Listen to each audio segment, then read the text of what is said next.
আসসালামু আলাইকুম ওরহমতুল্লাহি ওবরকাতুহ। সম্মানিত দিনী ভাই বোন, আরবি মাস অনুযায়ী বর্তমানে যে মাসটি চলতেছে এই মাসটির নাম হচ্ছে পবিত্র জিলহজ মাস। এই জিলহজ মাসের প্রথম 10 দিন আল্লাহ সুবহানাহু ওয়া তাআলার কাছে অত্যন্ত গুরুত্বপূর্ণ। সুবহানাল্লাহ।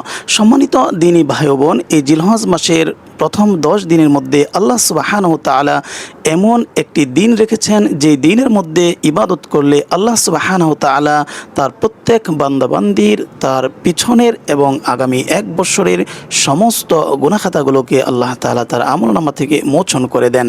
সম্মানিত দিনী ভাই বোন, এই প্রথম 10 দিনের মধ্যে আল্লাহ সুবহানাহু ওয়া তাআলা এমন একটি জিকির রেখেছেন যে জিকির তার বান্দাবান্দিরা করতে থাকলে আল্লাহ সুবহানাহু ওয়া তাআলার আরশ পর্যন্ত কাঁপতে থাকে, যতক্ষণ পর্যন্ত তার দোয়া কবুল না হয়, তার মনের নেক আশা আল্লাহ তাআলার দরবার থেকে কবুল না হয়।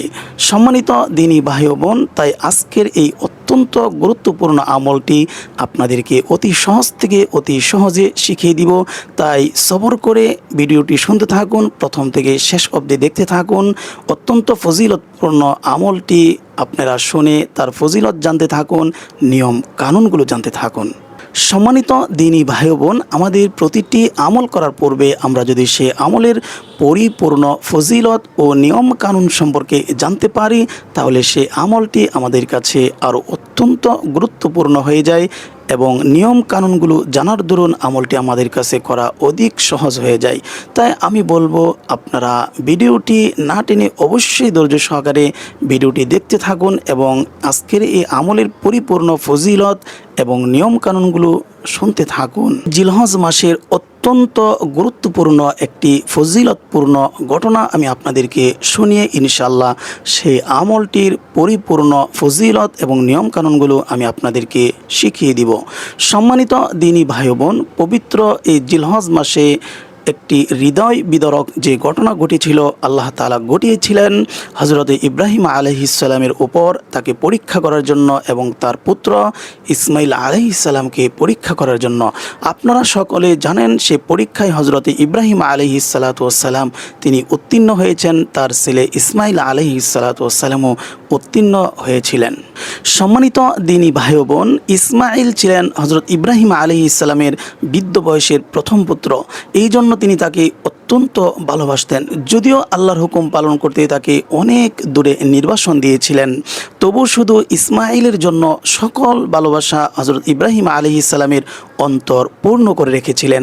সেই ভালোবাসার মোকাবেলায় তিনি আল্লাহ সুবহানাহু ওয়া তাআলাকে কিরূপ ভালোবাসেন সেটা পরীক্ষা করার জন্য আল্লাহ সুবহানাহু ওয়া তাআলা একটি ঘটনার উদ্ভব ঘটান। অর্থাৎ ইসমাইলের বয়স যখন 8 বছর হলো, তখন একবার হযরত ইব্রাহিম আলাইহিস সালাম তার নির্বাসিত স্ত্রী ও পুত্রের খোঁজ খবর নেওয়ার জন্য সিরিয়া থেকে ফারান মরুপ্রান্তরে এসে উপস্থিত হলেন। এই দীর্ঘ 8 বছরে ফারান মরুপ্রান্তরটি বসতি ধারণ করে মক্কা শহরে পরিণত হয়েছে। সেখানে তখন জিলহজ মাসের 8 তারিখে হযরত ইব্রাহিম আলাইহিস সালাতু ওয়াস সালাম এক স্বপ্ন দেখলেন যে আল্লাহ সুবহানাহু ওয়া তাআলা তাকে আদেশ করেছেন, হে ইব্রাহিম, তুমি আল্লাহর নামে কোরবান করো। সুবহানাল্লাহ।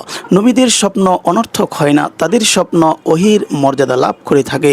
সুতরাং আল্লাহ সুবহানাহু ওয়া তাআলার হুকুম পালন করার জন্য হযরত ইব্রাহিম আলাইহিস সালাতু ওয়াস সালাম সকালে উঠে তার অনেক ধন সম্পদ আল্লাহর ওয়াস্তে দান করে দিলেন।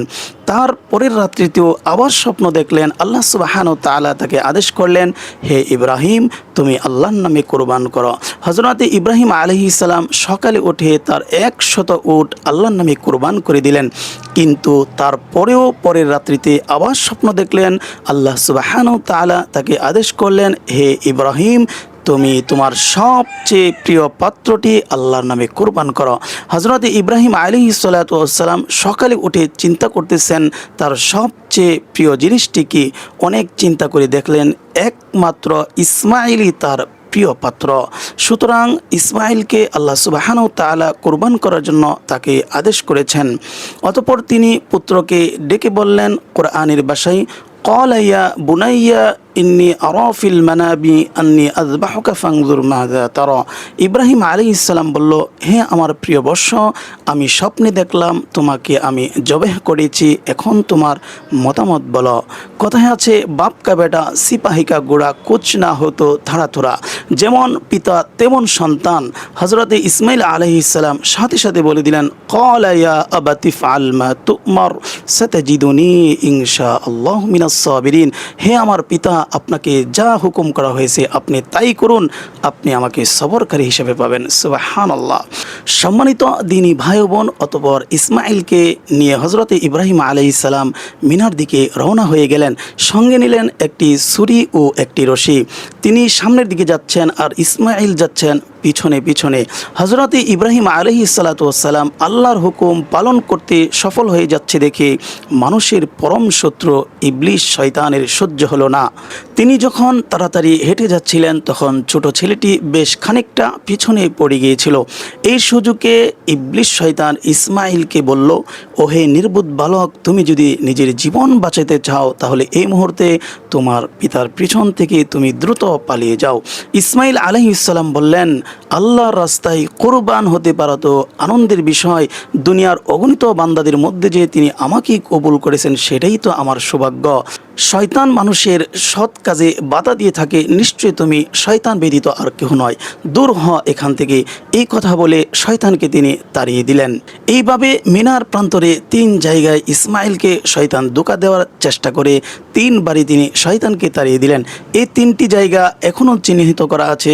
প্রতি বৎসর হজের উদ্দেশ্যে হাজিগণ যখন রওনা হয় এই 3টি জায়গায় শয়তানের উদ্দেশ্যে পাথর কঙ্কর নিক্ষেপ করে থাকে। সুবহানাল্লাহ।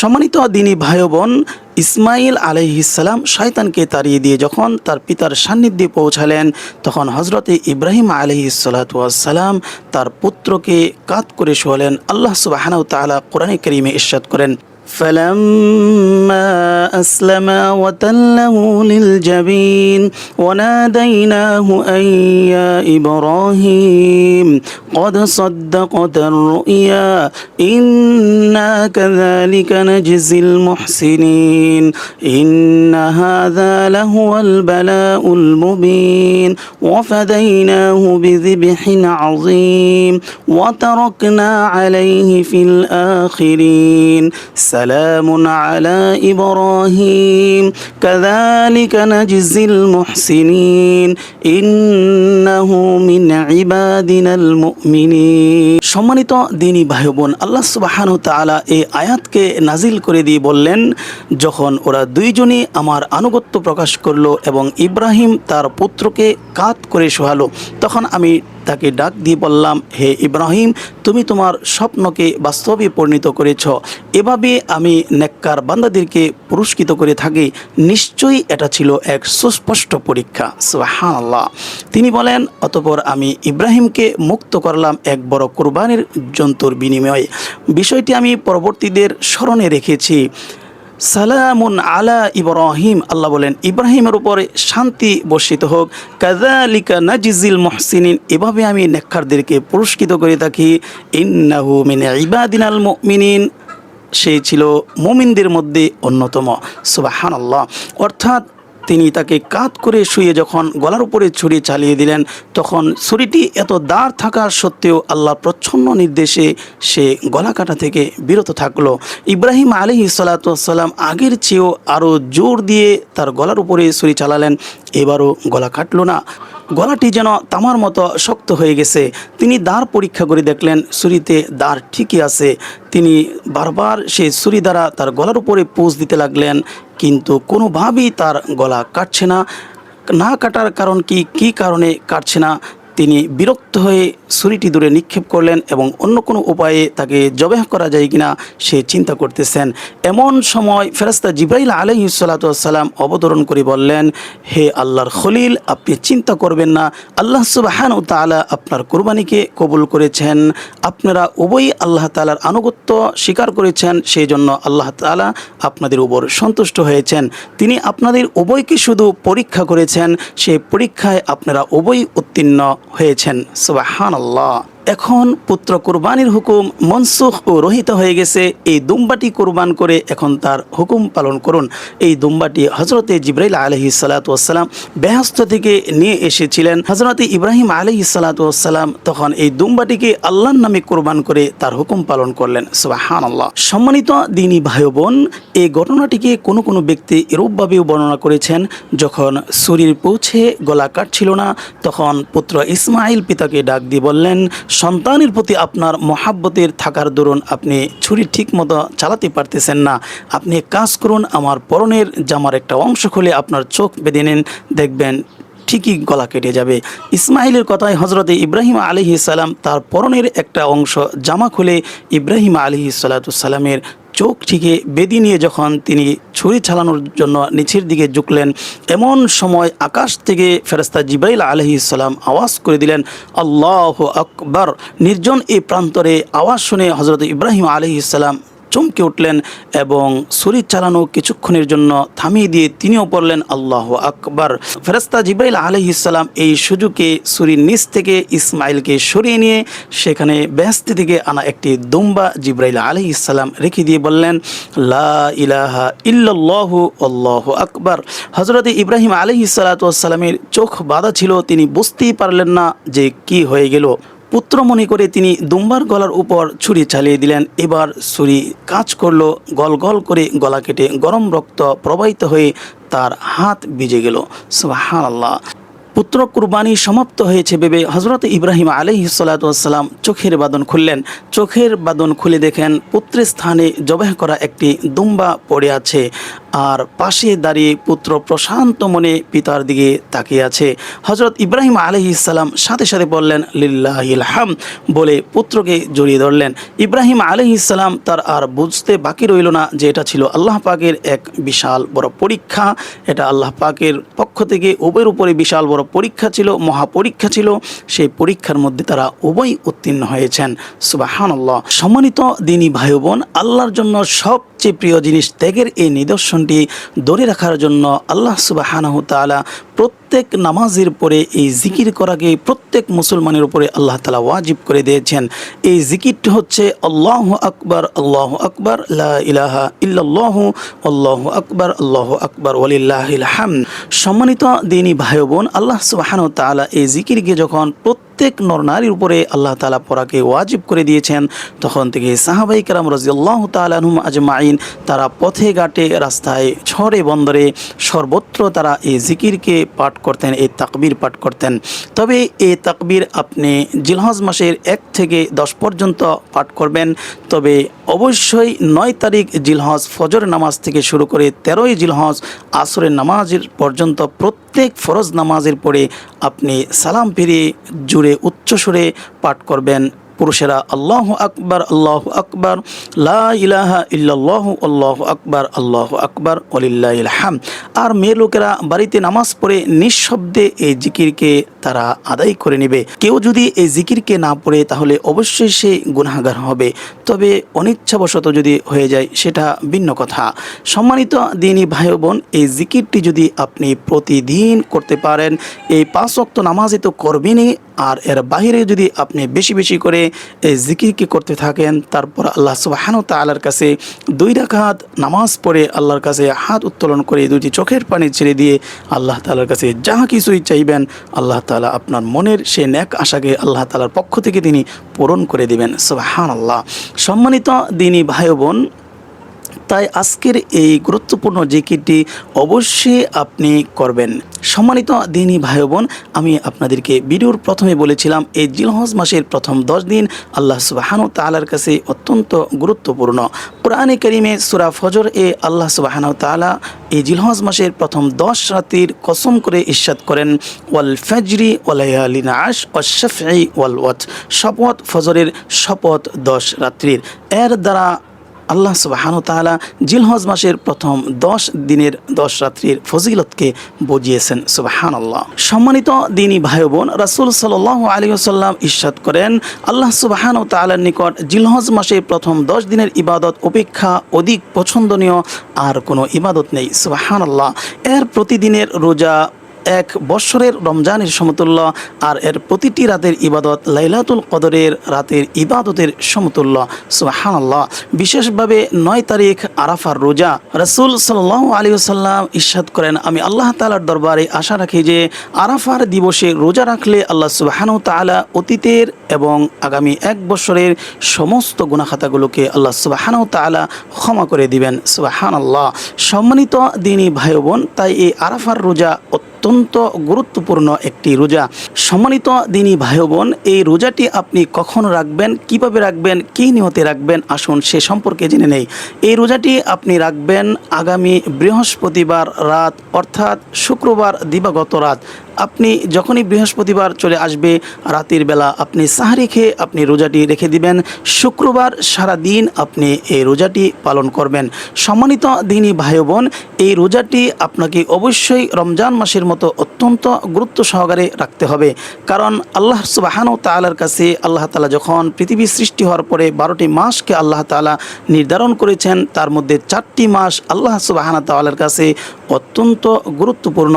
তার মধ্যে একটি হচ্ছে মুহররমের মাস, আরেকটি হচ্ছে রজব মাস, আরেকটি হচ্ছে রমজান, আরেকটি হচ্ছে জিলহজ মাস। এই জিলহজ মাস আল্লাহ সুবহানাহু ওয়া তাআলার কাছে অত্যন্ত গুরুত্বপূর্ণ। তাই বলবো, রমজান মাসে আমরা যেরকম রোজা রাখার সময় দিনের বেলা সমস্ত রকমের অন্যায় অপরাধ, মিথ্যা গীবত সকল থেকে সমস্ত পাপাচার থেকে আমরা বেঁচে থেকে রমজানের রোজাগুলোর হক আদায় করে করে রোজাগুলো রাখার চেষ্টা করি, ঠিক তেমনিভাবে এই দিনের বেলা শুক্রবার রোজা রাখা অবস্থায় এই জিলহজের আপনি সমস্ত রকমের গুনাহ থেকে সগিরা কাবিরা জাহিরি বাতিনি জানা অজানা নিশ্চয় অনিচ্ছায় সমস্ত গুনাহ থেকে ইনশাল্লাহ আমরা বেঁচে থেকে এই রোজাকে পালন করব। সুবহানাল্লাহ। সম্মানিত দিনী ভাই বোন, আমরা যদি এই রোজাটা অত্যন্ত গুরুত্ব সহকারে রাখতে পারি, তাহলে রাসূল সাল্লাল্লাহু আলাইহি ওয়াসাল্লাম বলেন, আরাফার দিবসের অর্থাৎ ৯ তারিখ জিলহজের এই রোজার দ্বারা আল্লাহ সুবহানাহু ওয়া তাআলা অতীতের এবং আগামী এক বছরের সমস্ত গুনাহ খাতাগুলোকে আল্লাহ তাআলা মাফ করে দিবেন। সম্মানিত দিনী ভাই বোন, এখন আমাদের জানা দরকার আমরা কি নিয়তে এই রোজাটি রাখবো। অনেকে সংশয়ের মধ্যে পড়ে যান, আমি কিভাবে কি নিয়তে এই রোজা রাখবো। সম্মানিত দিনী ভাই বোন, এটি একটি নফল রোজা। অবশ্যই আপনি যখন এই রোজাটি রাখবেন আপনি নফল নিয়তে রাখলেই আপনার রোজা হয়ে যাবে। তবে আপনি যদি এই নিয়ত করেন যে আমি জিলহজ মাসের আরাফার রোজা রাখতেছি, এই নিয়ত যদি করেন আল্লাহ সন্তুষ্টির জন্য, তাহলে আপনার রোজা আদায় হয়ে যাবে। এখানে তেমন অন্য কোনো নিয়ত করতে হবে বা বিশেষ কোনো নিয়ত আছে বিষয়টি এরকমও নয়। তবে অবশ্যই এই বিষয়টি আপনাদেরকে আবার বলতেছি, আমাদের অবশ্যই লক্ষণীয় বিষয় যেটি হচ্ছে রমজানের মতোই আমরা রোজা রেখে দিনের বেলা কোরআন তেলাওয়াত করব, জিকির আজকার করব এবং বেশি করে আল্লাহর জিকির করে আল্লাহ রাব্বুল আলামিনকে সন্তুষ্ট করার চেষ্টা করব। আর সমস্ত রকমের অন্যায় অবিচার থেকে পাপাচার থেকে আমরা বেঁচে থাকবো ইনশাআল্লাহ। সম্মানিত দিনী ভাই বোন, বিশেষ করে আপনি আরও একটি আমল এই জিলহজ মাসে করবেন, সেটি হচ্ছে বেশি করে ইস্তেগফার করবেন। আপনি বেশি করে ইস্তেগফার আদায় করলে আল্লাহ সুবহানাহু ওয়া তাআলা আপনার গুনাহগুলোকে এরকমভাবে ক্ষমা করতে থাকবেন, যেরকমভাবে আকাশ থেকে বৃষ্টির ফোঁটা জমিনের মধ্যে পড়ে, এরকমভাবে আল্লাহ সুবহানাহু ওয়া তাআলা আপনার গুনাহগুলোকে আপনার দেহ থেকে হৃদয় থেকে মোচন করে দিবেন। সম্মানিত দিনী ভাই বোন, এতক্ষণ যাবৎ আমরা পবিত্র জিলহজ মাসের অত্যন্ত গুরুত্বপূর্ণ হৃদয় বিতরক মনের কোরবানি ইব্রাহিম আলাইহিস সালাম ও হযরত ইব্রাহিম আলাইহিস সালামের উভয়ের কোরবানি সম্পর্কে জানতে পারলাম। পাশাপাশি আমরা জিলহজ মাসের কোন দিন থেকে জিকির করব এবং কবে থেকে আমরা রোজা রাখবো, কিভাবে রাখবো, এই সমস্ত আমলগুলো আমরা এই ভিডিওটির মাধ্যমে জেনে নিলাম। সুবহানাল্লাহ। সম্মানিত দিনী ভাই বোন, যদি এই ভিডিওটি ইসলামিক এই কথাগুলো আপনার কাছে পছন্দ হয়, অবশ্যই আমাদের এই চ্যানেলটি সাবস্ক্রাইব করে রাখবেন, পরবর্তী ভিডিও যাতে আপনি সবার আগে পেতে পারেন। আল্লাহ হাফেজ।